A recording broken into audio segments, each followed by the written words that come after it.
So I want to hear a little bit about this composting operation in terms of, like, from a mid-scale composting operation. I don't know, where do you start in terms of like acquiring your stuff, and then what's your sort of process for making compost? Yeah.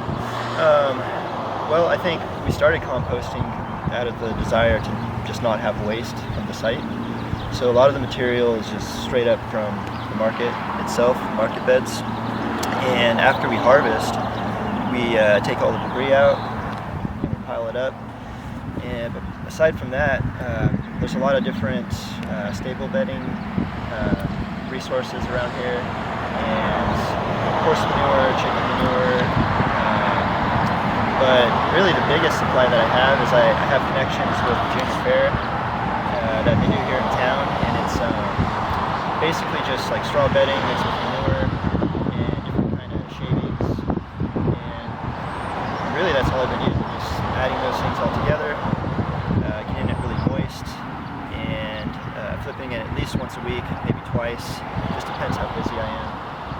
And usually I'm doing that for 3 to 4 months, just kind of flipping it until it really breaks down into starts looking like soil, kind of like the pile behind us here. And this pile is pretty well aged. It's basically ready, but it's a little chunky. As you can see, there's a few chunks.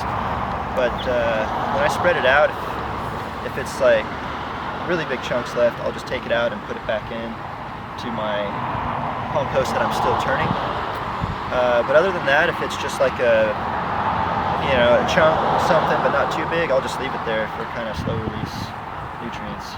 When you're building these piles, are you thinking about nitrogen versus carbon ratio, or are you just kind of eyeing it out? Is there a set sort of recipe for that? Yeah, I really don't have a set recipe. I've kind of been mostly shooting for maybe like 20 to 30% manure and maybe like 40 to 50% carbon, and then the rest is just like scraps from the garden itself. Right, and it's got to be hard to an extent to like really nail that down, because like you said, you were telling me earlier about some of the wood chips you get. They already come with like maybe 10% manure because they've already been used as a bedding. That's true. So you're kind of calculating some of that in there. Right. But so it's a little bit by eye. And then in the composting process, are you, as it's starting to break down, are you adjusting depending on how it feels or how it looks? Like, are you adding a little bit more manure sometimes or a little bit more carbon? For sure, yeah. Depending on how it looks. Like if I'm turning it and I'm just seeing a lot of carbon in there, and I feel like, I need to add some greens, so I'll definitely add some more manure. But yeah, it's really kind of by eye. After you've been doing it a while, you get a feel for how it should look, kind of thing. Yeah, that's great. All right, so talk about what you're using to turn over the beds. Turn over the compost piles. Yeah, compost.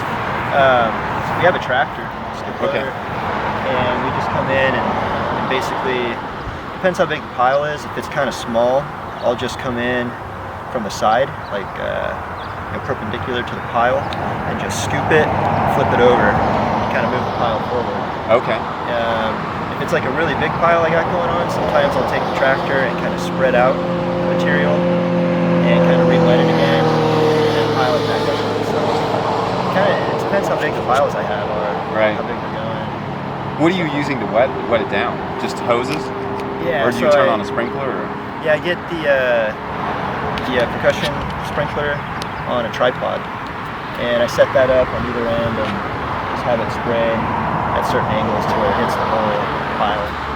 And are you doing that also when you're building them? Like, I imagine adding some carbon, adding some of the manure, nitrogen, and then you're having maybe the water run in between those addings, or at the same time, or like how's that work when you're kind of wetting the middle of the pile? Yeah, that's a good point.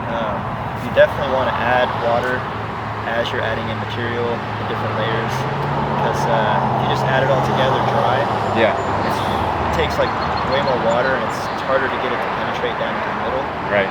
So you definitely want to add water as you go. Yeah. Are you checking temperatures along the way, or at this point you just know how it's going to go? Yeah, I used to check temperatures a lot more, but now I'm just kind of on a schedule where I just flip it once or twice a week for 3 to 4 months, and that's really what I've been doing. I don't even really check the temperature or anything. Yeah. after that 3 or 4 months of flipping, then I know you said this earlier, but then you're letting that rest. Yeah. For how long? Well, sometimes I use it right away. Oh, okay. If I need it. But yeah, sometimes I'll let it rest a little more for like a month or two. Okay. And yeah, a lot of times the stuff that I'm making here, I've been using that to add to like help mound up my potatoes or something. And so maybe I want it to be a little bit more well aged before I add it to the plants.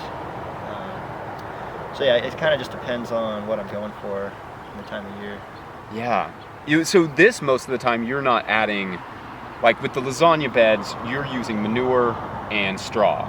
But this is more to top beds off. That's generally how you use this. You're not usually making new beds with this compost.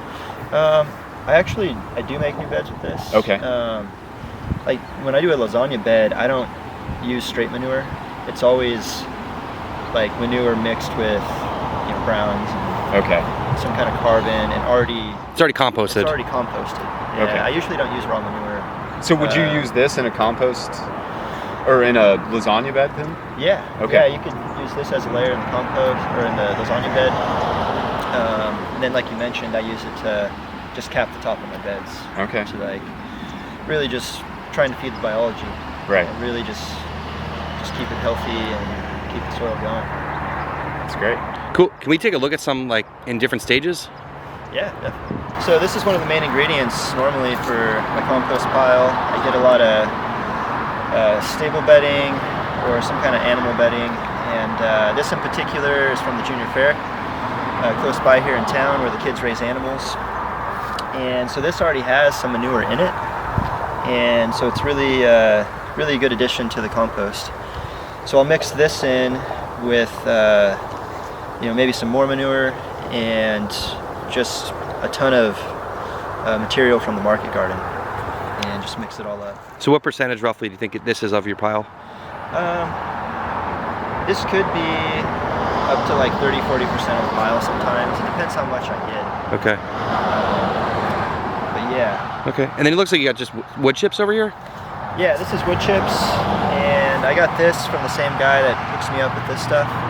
This I've been using more as a mulch in the pathways. Okay. But I've been adding a little bit to the compost, not as much as the straw and other items. So this is our active pile right now. We're still actively adding material to this pile. We've been turning it for about a month or so, and basically all the scraps that were taken from our beds, we're still adding a little bit in here. Yeah, you can see like the area behind you is like really green still. Yeah, you can see the greens behind me, or like, this is either kale or some cabbage that we chopped up. But you can see it's already kind of breaking down. The stuff that's been in there that we've been flipping around, it's already starting to kind of turn into soil, or it already looks like it's turning over. And then you got more dried material from the market beds. But yeah, we'll probably stop adding material to this within the next few weeks, and then just continue to flip it. So are you flipping it as you're adding it? Yeah, I'm still adding some more. So you don't wait till the pile's big and then start flipping it, you're just flipping and adding it constantly? Yeah, I mean, it depends how busy I am per week.